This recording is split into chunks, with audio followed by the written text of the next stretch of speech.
Hello, and you're very welcome to this episode of The Farming Week, the podcast from Agriland in association with AXA Insurance that keeps you up to date with all the latest in Irish agriculture. I'm Francess McDonnell, and joining me this week are Kathleen O Sullivan, Maitiú Monaghan, and our technical beef specialist, Breifne O'Brien. And we're going to be chatting about some of the biggest stories that we've been covering here in Agriland. First, let's look at some really significant figures that have been released by the Department of Agriculture, Food and the Marine, which confirm that there has been a significant drop in the number of cattle in Ireland. So, Breifne, what is happening to the national herd? Yeah, Francis. So the number of cattle in Ireland as of the 1st of June 2025 was more than 276,000 head below the same time last year. Now that's according to the Department of Agriculture, Food and the Marine's figures. So this 3.8% drop in the national herd is being attributed to a combination of factors, including reduced suckler and dairy cow numbers, as well as increased live exports. Calf births have fallen by over 56,000 head to date this year, and as of June 1st, there were over 82,000 fewer cows in the country when compared to 12 months previously. And what in turn does this mean for factory cattle supplies, Breifne? Well, Francis, it's no secret that factory cattle supplies are currently tight and cattle supplies are low across Europe this year. Bord Bia confirmed this to Agriland earlier this week by saying factory cattle supplies have come under significant pressure in the past few weeks. The Irish Food Board says that this trend is stemming from a notable reduction in slaughter age or factory fit cattle currently on Irish farms. The current forecasted decline in cattle kill for 2025 with total throughput is expected to be back in the region of 70 to 90,000 head, subject to no major interruptions in the trade. The reality is, Francis, with cow numbers falling and strong export demand for Irish cattle expected to continue, this trend of falling numbers could well exacerbate in the coming years. Now, according to the Irish Cattle and Sheep Farmers Association, that represents a 3.8% drop in relation to the figures released from DAFA. So should that be, as they have called it, a wake-up call for policymakers? Yes, absolutely. But I suppose it's hard to know will any single policy tool be able to reverse the trend we are currently seeing. You know, there's issues out there that have been widely talked about, you know, the issues with succession on farms across Ireland, as well as policy from previous governments which placed maybe less focus on production itself. I suppose from this government and the policymakers, a focus on getting young farmers actively farming and supports that incentivise production in a sustainable manner would certainly be a good place to start. So let's just swing back to 2025. I know we've been looking there about the general outlook for the sector. So while the future may look uncertain for the national herd, a new report from GAEC this week suggests that there's likely to be a major jump in average farm incomes on beef farms this year. Kathleen, tell us more about this report, and are farmers in general likely to have more money in their pockets in 2025? Well, Francis, farmers will certainly be hoping they'll see their incomes rise this year, and there is some positivity in new figures from GAEC. So in its new report released this week, GAEC economists are forecasting that average farm income, driven by stronger returns from dairy and dry stock enterprises, is to rise to €48,500 in 2025. This against a backdrop of global uncertainty, tariff tensions, and in some cases, favourable weather conditions. And GAEC economists are predicting that average farm income levels could jump this year by as much as 39% compared to 2024 figures. Following on from what Breifne discussed, cattle rearing farms are likely to see the biggest jump in average income this year, with a forecast 85% increase to €25,000. In contrast, there is a less optimistic forecast for the pig sector, where growth is expected to be more modest, while the average income on dairy farms in 2025 is forecast to increase by 30% to the region of 140,000. So sheep farmers are also expected to see a 22% improvement on incomes this year, while tillage farmers' incomes are likely to be below the average income at 43,000 in 2025, which would represent growth of approximately 12% year on year. So according to the GAEC economists, overall production costs in Ireland are broadly in line with 2024 levels, with some variation across production systems, GAEC said.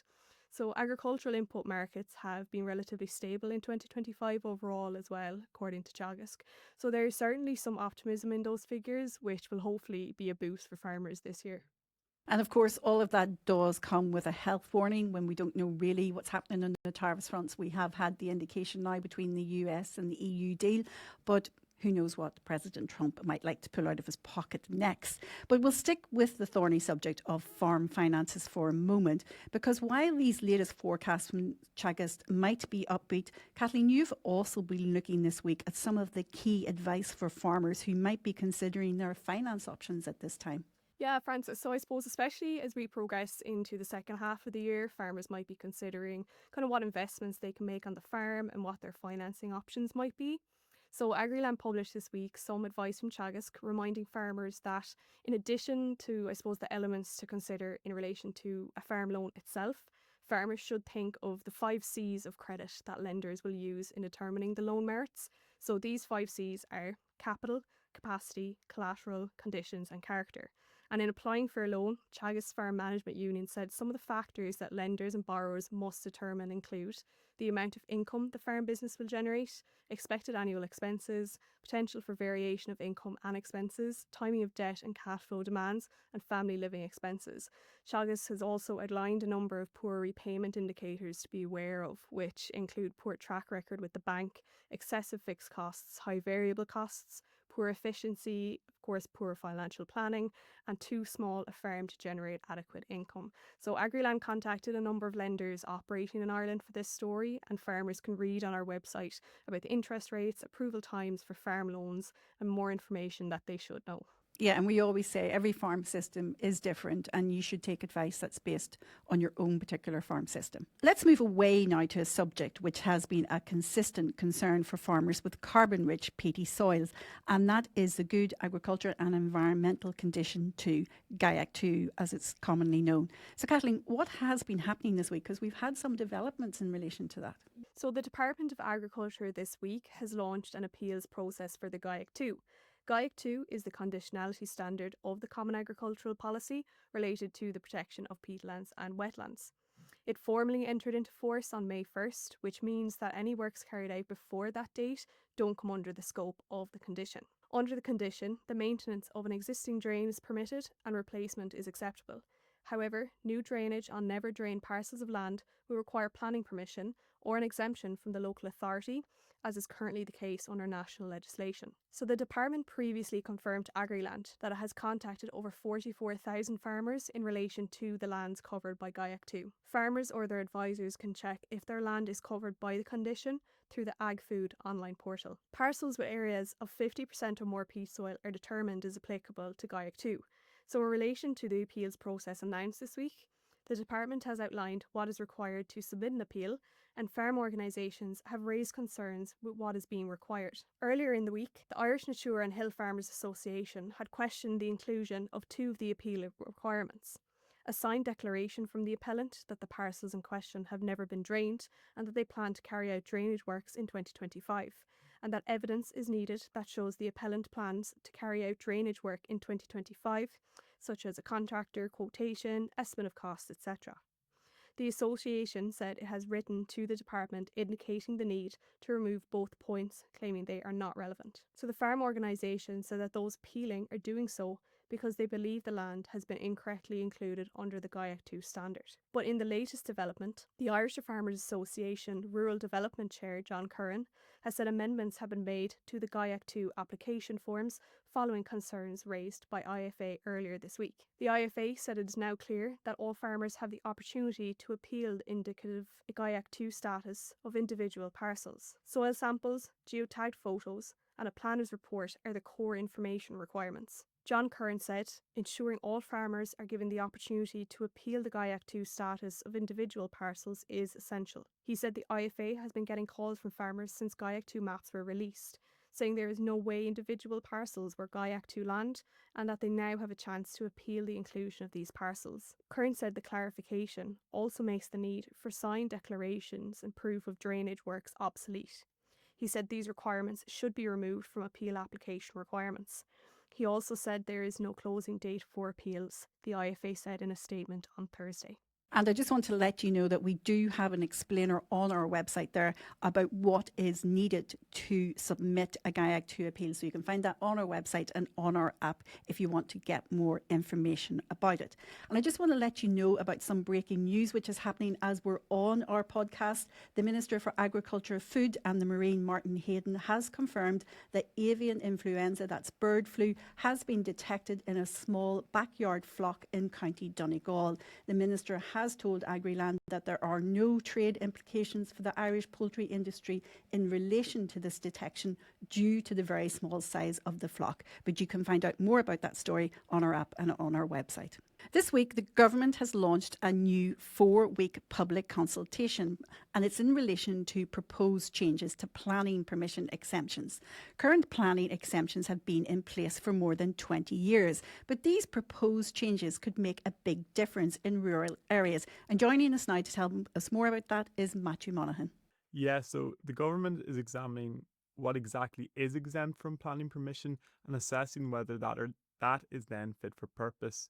New regulations will be drafted in the coming months, and people are being encouraged to share their views with the Department of Housing. One of the big changes is that a person would no longer need to apply for and then attain planning permission for certain types of development. These range from slurry storage capacity to fencing specifications, animal housing, and biomass boiler units. One of the proposed exemptions includes fencing on farms where an environmental plan has been approved by the Department of Agriculture, Food and the Marine. There is also a proposal to provide additional slurry storage capacity on farms with a max capacity of 1,500 cubic metres, and separately to increase the exemption of animal housing size to no more than 450 square metres. Another proposal is to allow solar panels on the roofs of farm buildings to support the running of a farm. Government is also questioning whether wind turbine exemptions should be reconsidered to support self-generation power. It is also considering if the placement of anaerobic digestion units regarding size and location should be considered. Following a review of all submissions, the updated planning regulations will be finalised as quickly as possible. Thanks, Maitiú. And just to confirm, that 4-week public consultation opened on Tuesday, the 29th of July, and it will run until Tuesday, August 26. And that wasn't the only announcement this week from the government before some of their ministers head off on their summer holidays. We also heard, Kathleen, about new legislation to set compensation rules on forestry corridor works. Now, we knew this was in the pipeline, but what exactly does it mean? Yeah, so Cabinet this week gave the green light to new electricity supply legislation. So that will establish the rules for the compensation of landowners who are impacted by forestry corridor works. So this legislation will also attach responsibilities to landowners for corridor maintenance. So Minister for the Climate, Energy and the Environment, Darragh O'Brien, has described this as a critical piece of legislation that will help to protect the country's electricity grid. The legislation follows a pledge made by the government following the devastating consequences of Storm Owen in January, which left over 700,000 customers across the country without electricity, and some were without it for weeks on end. The Department of Climate, Energy and the Environment said that Storm Owen exposed critical vulnerabilities arising from unmanaged vegetation and commercial forestry close to electricity infrastructure. So the government has approved the priority drafting of the Electricity Supply Amendment Bill 2025, which will enable the establishment and maintenance of forestry corridors. So these are areas within a given distance of the electricity network where forestry vegetation and related activities can be restricted by law. So speaking about the legislation, Minister O'Brien said it would safeguard homes and businesses, and especially the most vulnerable members of our communities across the country during the more frequent and destructive storms we now face. So he said the legislation will also regularise the requirements on foresters in relation to electricity infrastructure, providing certainty to both the network operator and landowners.